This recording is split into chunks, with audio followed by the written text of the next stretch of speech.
Ladies and gents, boys and girls, welcome to episode 207B of Tales with TR.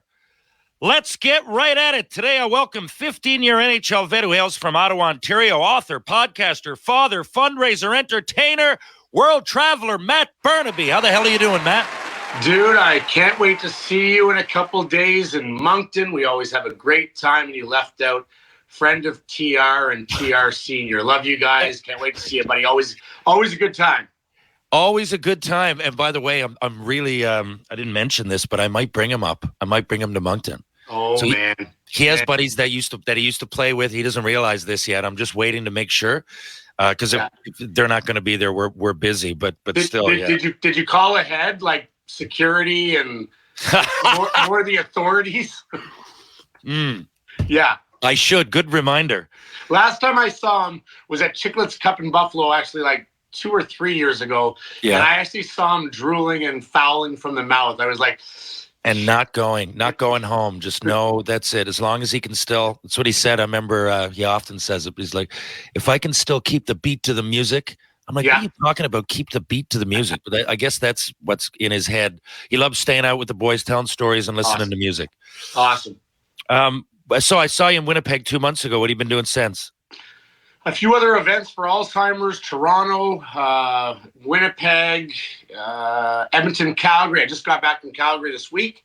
And then lots of golf, just playing golf, and so excited for my son, Matthew Jr., to come up here in next week. Actually, the day I get back from Moncton, Matthew arrives, and I get to spend the rest of the summer training with him and playing golf with him. So I don't get to see him very much during the winter because he plays overseas, but super excited to see my little boy, even though he's 26 and 6'3". 26? 26. And did all right in Finland, right? He did all right, yeah. He liked the hockey in Finland, liked the hockey in Finland, loved the Tinder in Finland. Tinder in Finland is great. But now he's off. It trumps whatever United League or what's on the go now. You know what I mean? The minors over here is it's not close. They're celebrated over there. Yeah. That's great. So when you say come up, where is he at? He lives in Buffalo. Down south.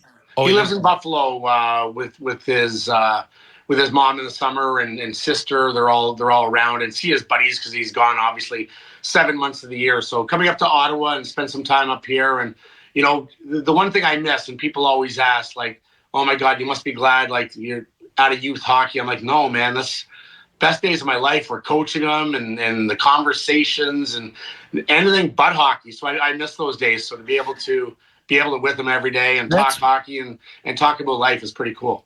I was gonna ask you this. I might as well. I got some of my questions, and then when I let it known you were on the show, I got some listener questions. We'll get this done in 30 or 40 minutes. But what I wanted to get at, so because your book, you're such an intriguing character, and your book often gets lost in the shuffle. If you didn't ever show up in public and it was just the book, I think there would be more of a, what's the word? It's not like, I mean, I'm sure it's sold really well and people talk about it, but the story... It's just a forgotten sense unless you promote anything, right? But I'm not one of those high-profile guys that are out there all the time, so I guess it's more through events and stuff like this that people hear. But yeah, it was fun, just like you. Like, writing a book was cool, man. It was. I would never do it again. Don't get me wrong. It's one of the hardest things I've ever had to do, and you have to dig deep and be, organically yourself and be honest. But it was fun. It was fun to write, and it was I think clearing the air for me for a lot of stuff was probably the most rewarding. I was going to say that. So I've often used the word therapeutic, and I think in your book you even use it. I wrote that note. And you're talking about, but one thing that I had a stepson that I helped, guide him on his way, BJ's son. And I had a daughter when I wrote my book. She was 3 or 4. I wasn't there. You mention your kids in it. You mention that, for example, you talk about your son, Matthew. Yeah. He's a different player. Now you sell yourself short. You say you were skilled. You get a lot of points. I'll get to that at some point. But you had obviously a different flavor in you. And as a father, you mentioned, it's one thing. I'm the same way. I love to go out and fight. There was something about it. The game started. It got me into it. I mean, that was part of your thing.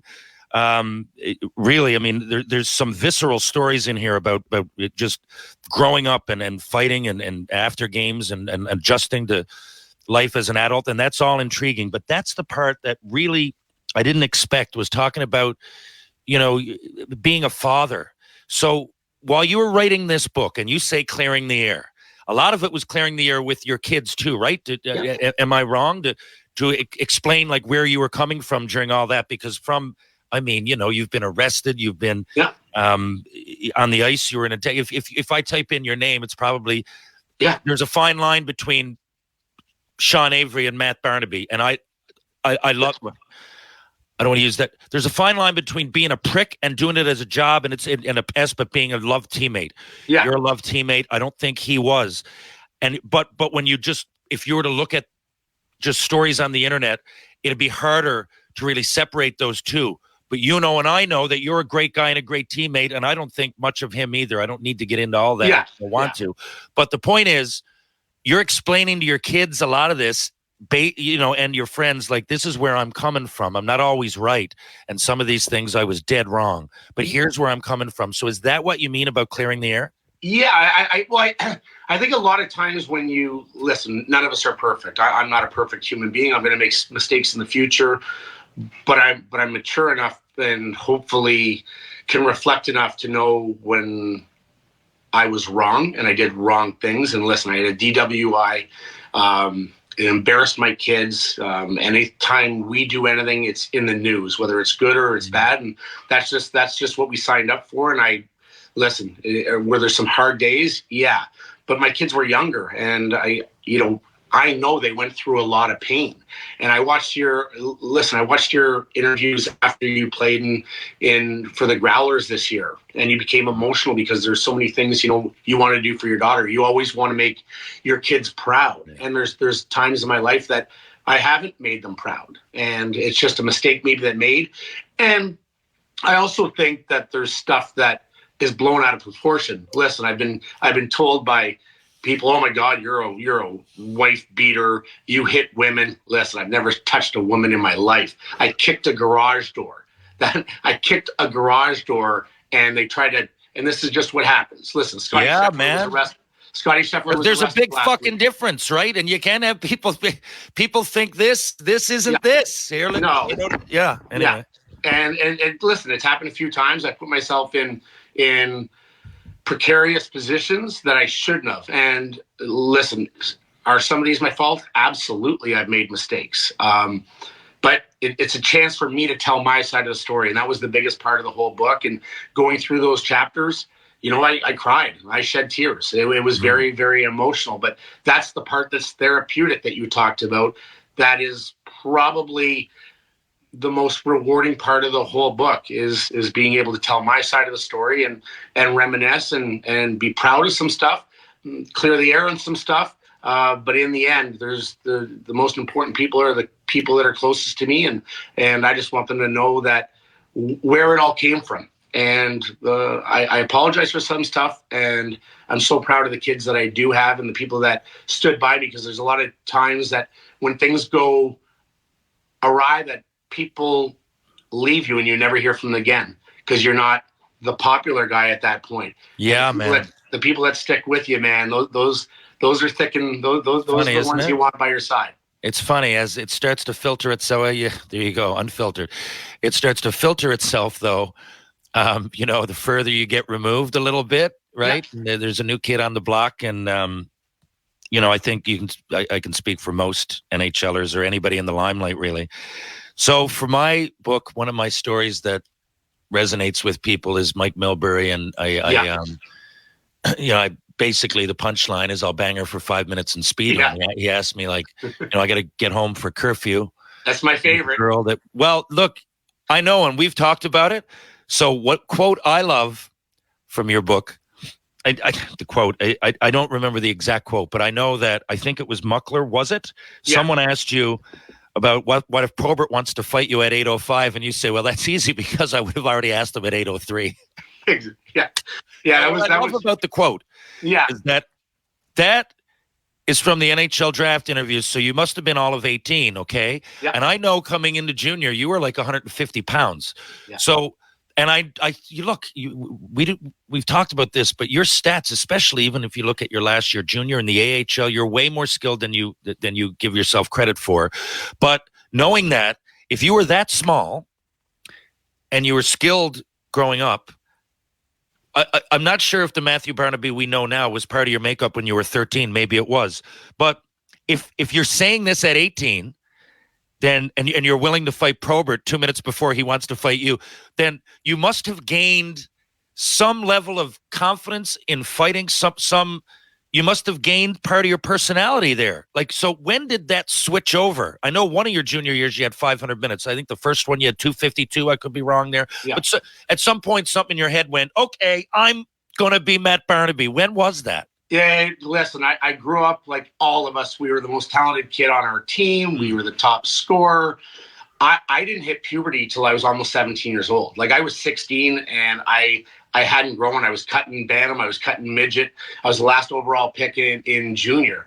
So when I went to camp, I was the smallest guy. I thought I was as skilled as everyone, but I remember my mom and brother calling me saying, "Hey, we're coming up this weekend." And I was like, don't come up. I'm probably not going to make it. Like these guys are bigger, they're stronger, and they're faster. And I just said, I don't think I'm going to make this team. And my brother just said one thing that was simple. He just said, just stand out. He didn't tell me to fight. Now, I was always antagonistic as a kid. I always liked to rib my friends and make fun of them and have them make fun of me. That's just part of our makeup. I think that like you always tease like the girl in school that you're really finding cute. The same thing with your buddies. If I'm not teasing my buddies and they're not teasing me, we're not close. Yeah. We, not maliciously where you're ripping them apart about their weight or whatever, but we're making fun of each other all the time. That's the difference between guys and girls. I was talking with my wife. She goes, if I ever said this stuff to my girl about her hair being out of place, we would never fucking talk again. Oh, guys, yeah, that's true. Yeah, I never thought about it like that. You know what I mean? Like you literally could put that cigarette in between that tooth right now, and there's a lot of other things you could suck through that tooth. But if you ever said that to a girlfriend, man, they would never talk to you. So going back to, I showed up, and the next day when my brother says you gotta, just stand out, I just said I have to do something to make this team. I gotta do anything. So I'm gonna fucking fight anyone. And I just said to the guy next to me, I said, "Who's the toughest guy here?" I'd never fought before. I'd never been in a. So clearly, there's another part of this though, because a lot of people. And I know you probably see it like me. Like the last thing I really cared about was getting a punch in the face. I wasn't really scared of that. Yeah. There had to be that out, Matt. There had to be because you're way smaller coming in. Yeah. And not only that, Jesus, the people in the queue at that time. I mean, I take pride in the West. It was like team tough. Like even down to our last guy would have like 180 minutes. But like you guys had some absolute all-time killers in that league when you were coming in. So you must have fought them all. Yeah, Gino Ojek, God rest his soul, Sandy McCarthy, Serge LaBelle was a fucking maniac. I know that name. The Melanson brothers, John Kovacs, Donald Brashear. I mean, there was just every guy. And then there's every team had three other guys that couldn't skate from me to the camera, and you're fighting them every night. So I'll tell you what it was, Terry. I got cut in bantam and midget. I thought I was a loser. I've never dealt with I see insecurity. I thought I was a loser. This is how I identified myself. Was a hockey player. That's how I identified myself was a hockey player, and I'm getting cut. And I'm playing double B in Elmer, Quebec. I can't even make double A. And I get my first fight. And I get cut open a little bit. It doesn't hurt. My emotions took over. And I came out and I get a standing fucking ovation from these fans because I'm so small, this guy's so big. I'm like, I'm going to do this again. Yeah. Crowd goes fucking wilder. So now my ego, I'm like, this is the fucking, and I'm getting shivers right now talking about it. It was my ego. It was the best feeling in the world. I got accolades for not scoring, for not doing anything. And I can control this. You can't control when you're going to score every game. I can control when I'm going to fight or hit someone. Yep. And I just became, after training camp, this fan favorite, and my fucking ego was stroked, and I loved it, and I made the team, and I didn't play a ton, and I fought everyone every game. I had 252 minutes, and I think 50 games because I broke my wrist from Donald Brashear. And then the next year I was named assistant captain. I didn't speak any French. I lived in Quebec City, and I learned French because first of all, I wanted to eat and I wanted to get laid. Those are the two reasons I learned French. And I didn't eat for 3 years. But man, had a great time. Who's the coach? Who's the coach?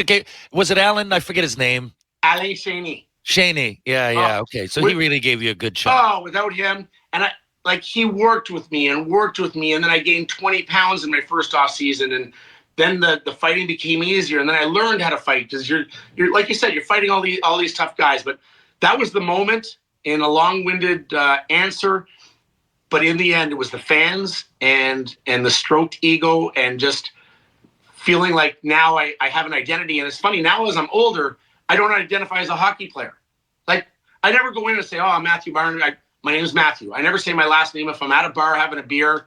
And someone, it's Canada. So in Canada, they know us. It's just, in Pittsburgh, or I shouldn't say Pittsburgh, that's different, but Florida or... I know, it gets more filtered out when the further you go south. But I never go, hey, I'm Matthew Barnaby. I'm just like, hey, Matthew. And then obviously, because it's Canada, it comes through. But I don't identify as a hockey player anymore. I just try to be a good guy. I love having drinks and love playing golf and love having fun and love talking to guys about you. And that's why I love these things in Moncton and Winnipeg. They're great. Is we get to raise money. We get to have a great time. And then we get to relive our stories and laugh. Because I love hearing your stories. I love hearing Mike Keane's stories. I love hearing Lyle Odeline, whoever it may be.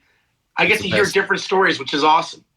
I'll tell you this, who I hadn't met till I was in Winnipeg and I'd heard a lot about was Jim McKenzie. And I think you were going to say, hey, can I tell that story? Please do, because I thought that all of you guys knew each other for years. I know you came across him on the ice, but you hadn't ever okay, so for those that don't know, there's a legend about Jim McKenzie you're about to find out, and I found out. Oh, fuck.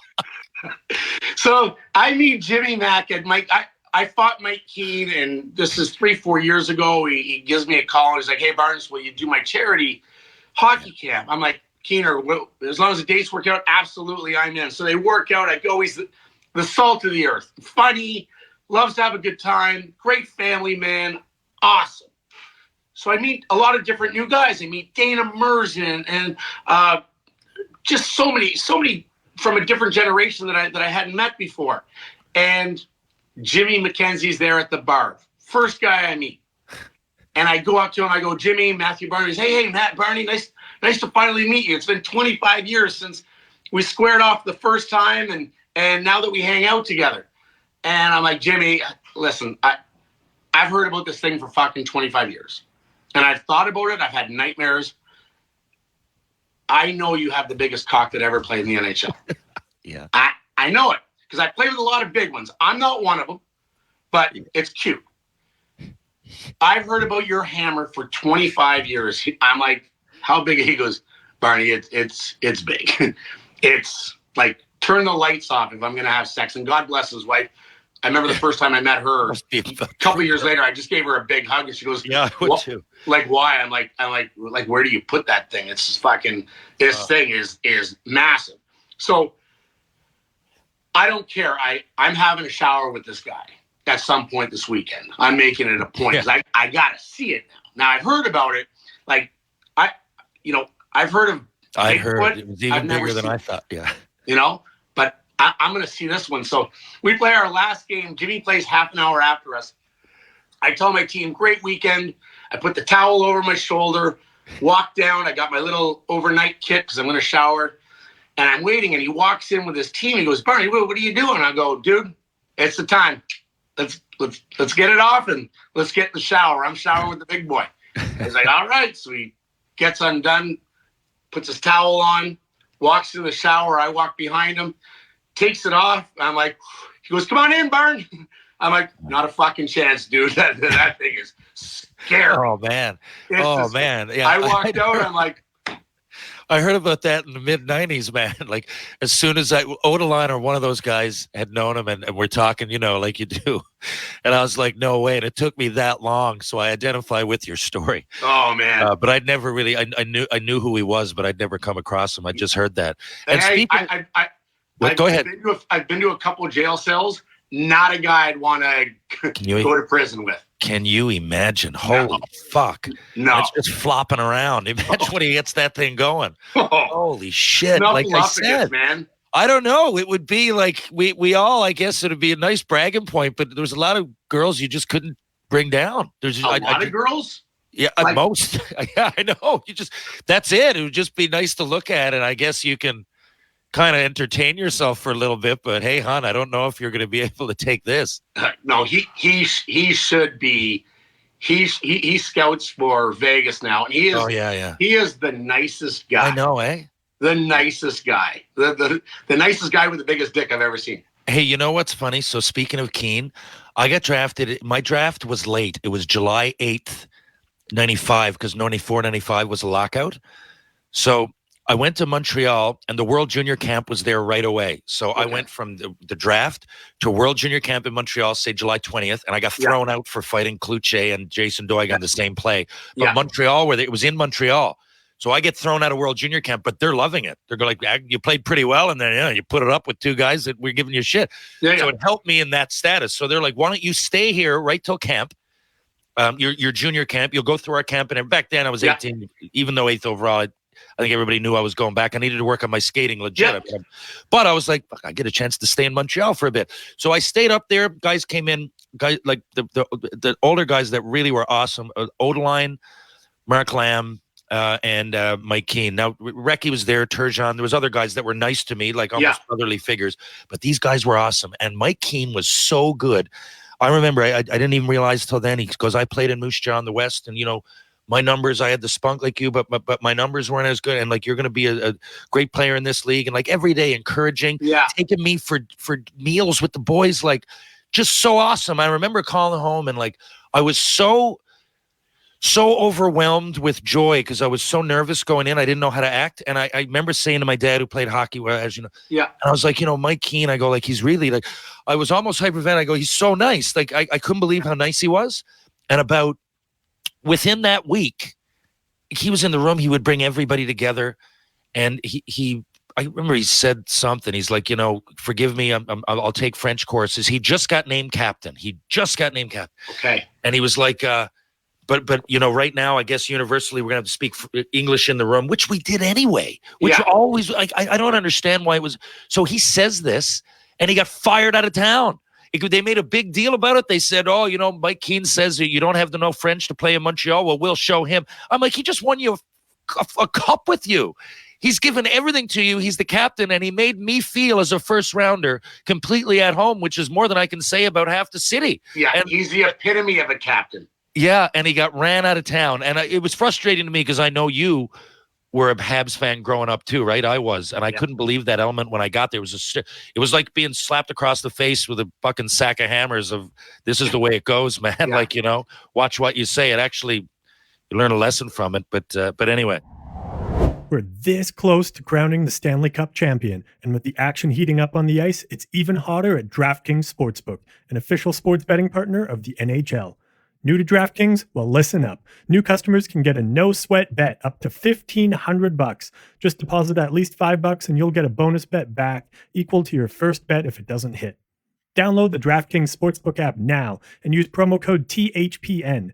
That's code THPN for new customers to get a no-sweat bet up to $1,500 if your first bet doesn't hit. Only on DraftKings Sportsbook. The crown is yours. Gambling problem? Call 1-800-GAMBLER, or in West Virginia, visit www.1800gambler.net. In New York, call 877-8-HOPE-NY or text HOPE-NY. That's 467-369. In Connecticut, help is available for problem gambling. Call 888-789-7777 or visit ccpg.org. Please play responsibly. On behalf of Boot Hill Casino and Resort in Kansas. 21 plus, age varies by jurisdiction. Void in Ontario. One no sweat bet per new customer. Issued as one bonus bet based on amount of initial losing bet. Bonus bets expire 168 hours after issuance. See dkng.co/ice for eligibility, wagering, and deposit restrictions, terms, and responsible gambling resources. Copyright NHL 2024, all rights reserved.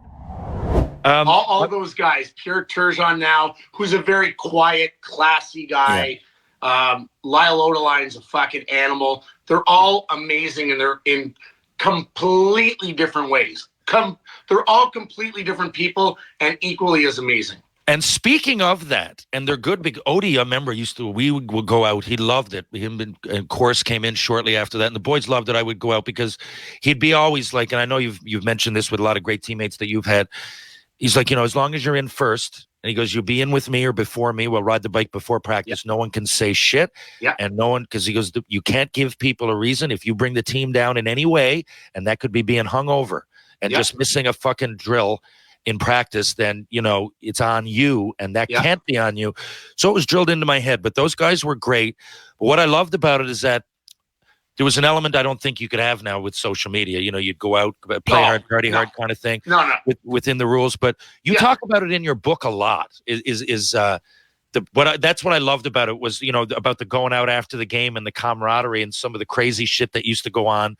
And it's a different era. So I don't don't judge us on that. It was a different fucking era. If there was a camera right here, probably I wouldn't have done that. No. But I believe it's in there. You tell a story. Can you tell the Marty Lapointe Christmas prank? Oh, fuck yeah. It was actually, I was with Todd Simpson, who I only played with for a year. He was my captain in junior, by the way. Keep going, yeah. Simmer I love. So we actually, we hung out all weekend. I haven't seen him in a couple of years, but I only played a year with him in Chicago. But yeah, me and Marty, we go to our Christmas party with our wives, and half the restaurant was a restaurant. The other half was like a women's designer clothing store. It was separated by a curtain. So me and Marty thought, we're liquored up. It's around 10:30, 11 o'clock, and we go, hey, let's go pull a prank. Let's go put on some girls' clothing, and we'll start dancing. So it's like the night at the Roxbury. We're dancing in like crop shirts when we actually had bodies that we could dance in crop shirts and had six packs and actual muscle instead of what I have now. So we're dancing around, and Todd Simpson and Jimmy Dowd go into our change room and steal our real clothes. So now it's the end of the night, and it's fucking Chicago on December 19th, and it's fucking cold. And we're driving home, and we get stopped by the cops, and he's looking, he's like, aren't you a hockey player? And I'm like, yeah, and I'm wearing fucking women's clothing. And he's like, dude, what's going on? I said, it was a prank and this and that. We were at a Christmas party. He's like, okay, just go home. And my wife was driving. But I'm like, Marty, we gotta get these fuckers back, man. We gotta get these guys back. So the next day we leave practice right away. We fucking get off right away. We steal everyone's clothes. Now, when I say everyone's, and we take the equipment van and we throw all their stuff in it. Their cell phones, their clothes, their money, all of it. And he comes over to my house, and that night we open up a couple bottles. He loved his wine, a couple bottles of Opus One. And it was back in the day of the movie Seven. And we drop like clues to where their clothes are. Oh, fuck. It went on for 3 days, dude. I had wives calling me because kids had doctor's appointments that they were like, these guys had to drop, the wives had to drop all their husbands off at the rink every day. And I'm like, fuck that. Hey, you guys started it. And I've always said, I'm never going to start something like that, but I will finish it. And it went on literally for 3 or 4 days, and they were fucking sour. We're getting run out of practice. And again, that is one of the best ever. Awesome. Yeah. I mean, I don't know if I've heard a better revenge. I've heard some pranks that are elaborate, but that's a revenge prank. Yeah. They had it coming. Some guys didn't even know what the fuck was going on. Yeah. That must have been the great. That must have been the greatest. It's like if you go, Barney, you're a fucking pussy, and I go, your wife's a whore. Well, you had it coming. Dude. Yeah. I'm not going to come out right and say your wife's a whore. Yeah, but or fat. There's a reason that I said that. If you say something about me or my family or my kids, I'm coming back twice as hard. Yeah. Right? I got that makes me laugh more than any prank I've ever heard. I could just see it. I think maybe knowing Todd Simpson too, and he would have been so fucking pumped getting you while he did it. Oh. And he's such a good guy, and he's so tough too. Like, so tough. He's so a rare. He played at Brown University, and then he came to the Western League as a 20-year-old. Right. So it was a weird. He was like a rookie, or maybe 19. He was a rookie, but he was like 4 years older than me. But we got to be really good friends. And I think he's one of the. At first, I thought he was serious all the time, but he's got such a dry humor about him that I'm like, no, this guy's fucking around almost every minute. He's just in here. All the time. He's observing everything, and he's waiting to prank one of us. Oh yeah. How about this? And I'm not trying to push any political buttons here, but a guy, Sim, I think it was John Sim's son or nephew, a couple weeks ago got suspended for calling someone a pussy.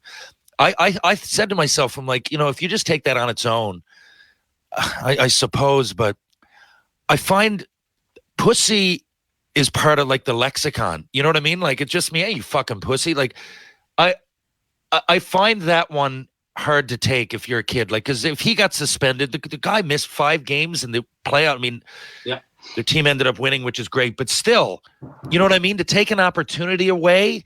So I guess I don't really have a question there, but where do you think it'll go? I think we got to start smartening up when we think about these things. Someone sat down on a committee and decided, yes, this is 5 games worth of foul that the guy called someone a pussy in warm up. Like, don't you think that's going a bit far? Listen, I don't want to go back to the 80s where pregnant mothers were going to hospitals and waiting rooms and smoking cigarettes with their babies. Yeah. I don't want to go back to some of the stuff that I heard on the ice about guys that were black. Like that shit. Yeah, dear. That's exactly. I would never expect that. Yeah. We live in a soft fucking pussy world. Crazy. That's not just hockey. That's in general. The coach is always wrong. The teacher's always wrong. Fucking parents coddle their kids and fucking it's always someone else's fault. No. First ask your kid if he's wrong. Like, go there first. And my wife says, I don't know why everyone's upset by being called a pussy. A pussy, first of all, takes a pounding. Like, if you're in a good relationship with your wife or significant other, a pussy takes a pounding. True. At least 4 days a week. Yeah. A kid comes out of that fucking thing between 5 and 10 pounds. Yeah. Pussies are fucking tough, man. Call me a pussy. It's a joke. True. I've never thought about it like that. Yeah. I mean, it's just for me, it's like saying, I get it that the word like faggot had to come out, right? But I would say that growing up like it was, but it had this other connotation that generalized and marginalized a complete group of people that were gay that didn't have anything to do. But for me, pussy is just, it's a female anatomy.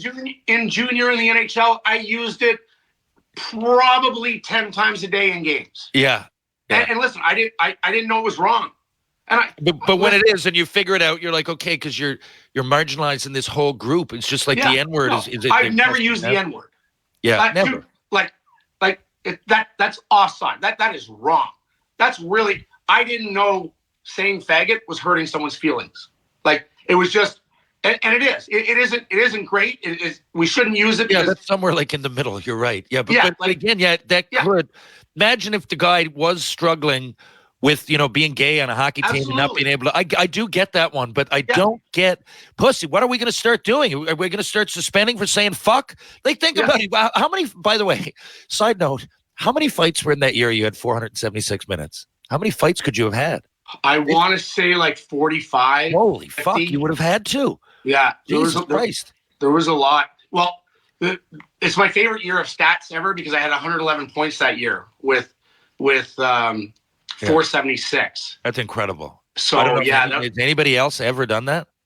I don't know. But my son like probably once every couple of years he'll go back through my stats because I'm his idol, which is kind of the coolest thing in the world because he loves hockey. And he'll be like, Daddy, he's like, I don't get it. I'm still trying to do the math. So that's kind of like one of the most proudest things. But it's fucking crazy, man. It was fun. There's one guy from here, I think you came across him. He's passed away last year. His name was Todd Gillingham. He couldn't quite skate to make the NHL, but he was that kind of guy. 140 points, 350 minutes. Dude, two of my first 10 games in the queue, he played with the guy from Toronto. He was Yannick Perreault. Yannick Perreault. Yeah. So it was Yannick Perreault, him, and a kid I think called Yves Saint-Amand and Dominic Malta. Their power play was crazy. So Perreault led the league in scoring that year with like 176 points. Like that line was sick, and Gilly was awesome. He was not a great skater, found a way, fought, and just did everything you wanted as a teammate. I never knew him. I just heard great stories, and I've heard more from you over the years. But man, yeah, he was a legend in junior when I was coming in. He was a few years older, but yeah, he was a hell of a player. Great dude. Rest in peace, Gilly. Listen, are you a natural public speaker? Carl wants to know that. Carl lives in Kelowna. Yes. I'm actually going to Calgary next week to do a motivational speaking event for a car company on a team that I played with a few years ago and saw last week at one of these pro-ams. So yeah, I've actually morphed into doing public speaking. I really enjoy it. To be able to tell your story and kind of associate it with how I grew up, how I did it. And we're very comfortable in front of people as you are. So I really enjoy that. Yeah. Do you think hockey helps with that? Because I think if you had asked me when I was 16, I don't really remember. I would have done interviews. I was always fine, but I don't remember if I would have been fine getting up in front of a huge crowd. Like, you know, like you said, some corporate event. But now, do you think, I mean, I'm guessing hockey and all the interviews, I don't really know. I guess I could ask myself the same question, but it must have helped you. It 100% helped, and I think our personalities, we feed off people. True. But yeah, definitely being in front of a camera for the last 30 years definitely helps you with organizing your thoughts, right? I think in public speaking, it's organizing and preparing, but also being comfortable in front of people. Sammy P. in Edmonton wants to know, do you have one NHL goal that stands, well, one goal, could be in junior, one goal that stands out in your mind? Third goal, Mother's Day, hat trick against the Montreal Canadiens, my childhood team. My son was just born 8 days earlier. Shit. My mother was in the stands, just loaded like Terry Sr.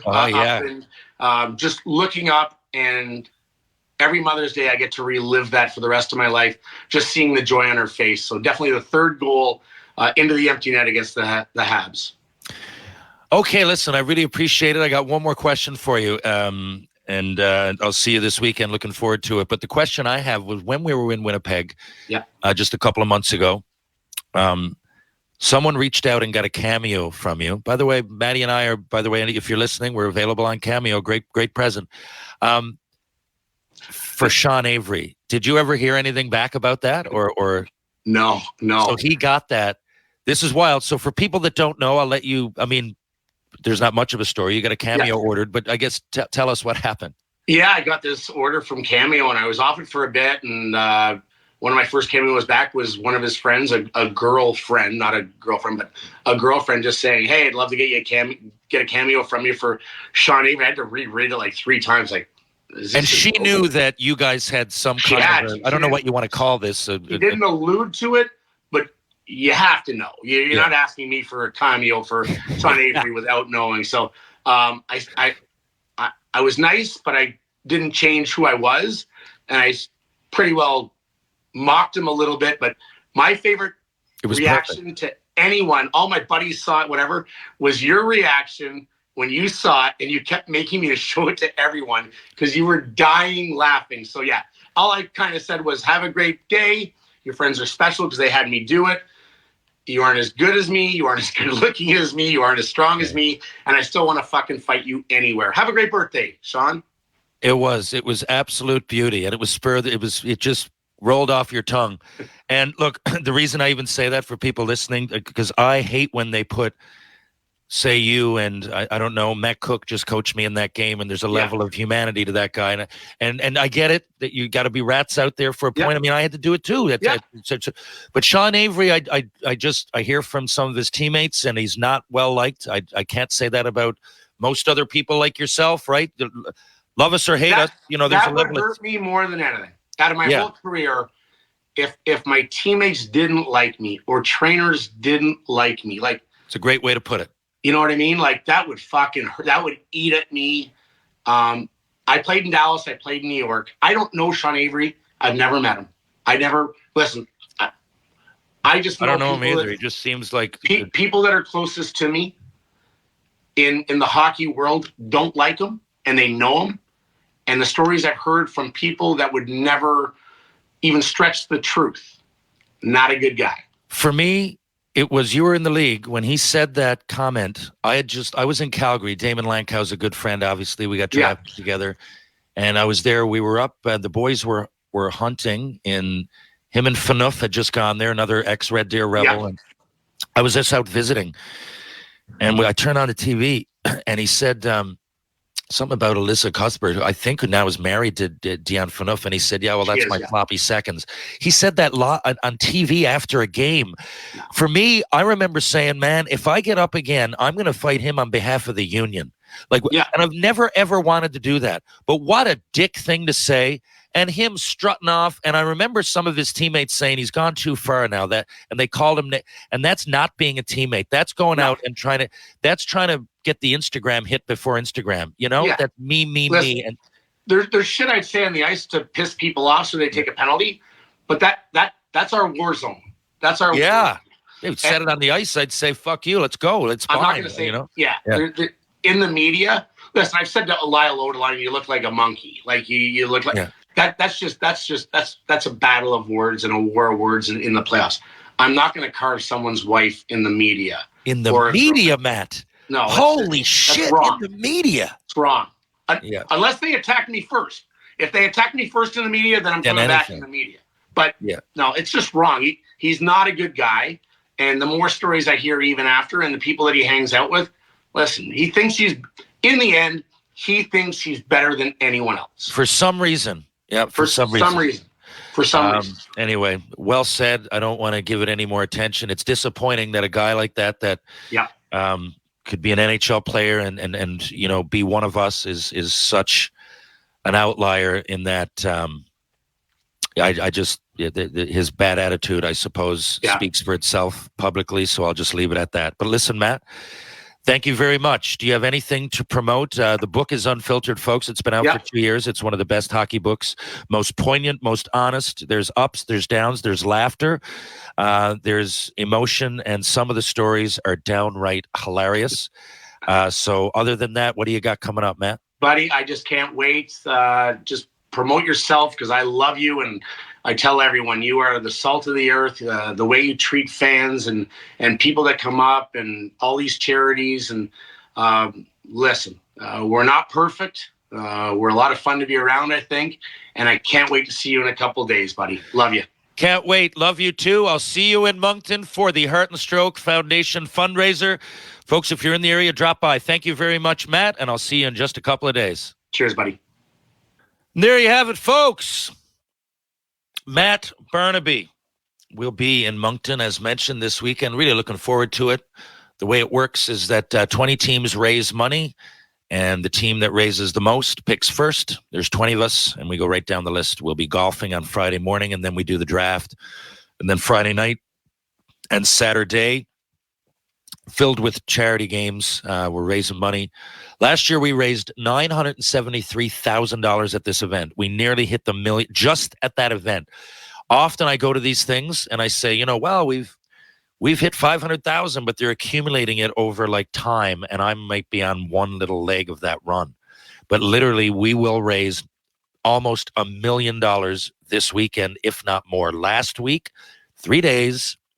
Now, again, the teams raise it all year to get the pick and everything, but the amount of money that comes in after this weekend will be close to $1 million. At least, well, who the fuck am I to say? But that's what it was last year. I'm expecting more. We got more of a turnout. We got more money raised, apparently. I don't really know, but each team has been doing what they can. It's just a really exciting time. And Moncton is a place, it's an underrated gym in Atlantic Canada. And if you're anywhere in the area, honestly, all kinds of NHL players, and not just NHL, there's girls from the PWHL. I know Tessa Bonham is going to be there, one of the hockey legends of all time, really. There's, I think, 3 or 4 girls from the national team. Tessa, who's also in Shoresy, and then 14 or 15 NHL veterans. If you want to put me in that category, NHL, I guess, ex-NHL. I wouldn't say veteran. But I think at this point, people are, if it comes to me, they're there to see Ted Hitchcock versus Terry Ryan. Anyway, it's all good. Whatever raises the money. Thanks again for listening, folks. Thanks to Matt Barnaby for coming on today. If you're downtown St. John's and you want to have a beer, I'll tell you where to go. I'd like you to go to Trinity Pub, TJ's Pub, Rob Roy Confusion, Martini Bar, Bull and Barrel, of course, Greensleeves. If you're going to go for a bite to eat, try Loose Tie, try Merchant Tavern, and try Blue on Water. Of course, just up the road, the East End, Wedgwood Cafe. Also do catering. Contact Peter Wedgwood, Wedgwood Cafe. Strength and balance for the body and mind. You want to find that? Look no further than Rope Walk Lane. Ryan Power Conditioning. I was just there the other day, and I saw Alex Newhook working hard. Ryan has a lot of accomplished athletes that are current pros, former pros, and upcoming pros. And it's not just for pros. Amateur athletes. I know my daughter's going to start there soon. Ryan Power has a great thing going, and it really is positive for the body and mind. So check it out. Rope Walk Lane, Ryan Power. If you need to go to Mr. Lube, there's 2 locations here in St. John's, Newfoundland and Labrador. Torbay Road, Kenmount Road. Live, laugh, lube! And of course, Pitbull Pain Relief. The pain sticks that just don't quit. Go to pitbullpainrelief.com. See what all the fuss is out. True Hockey. Take what's yours. Thanks to all the people at True Hockey for all the awesome treatment over the last couple of years. And I'll be showing off my True Hockey gear, my True Hockey sticks this weekend in Moncton, New Brunswick. Folks, thanks for listening. This has been Tales with TR, episode 207B. Matthew Barnaby. We'll be back in just a few days with more great guests and more great hockey talk. Catch you guys on the rebound. Thanks again.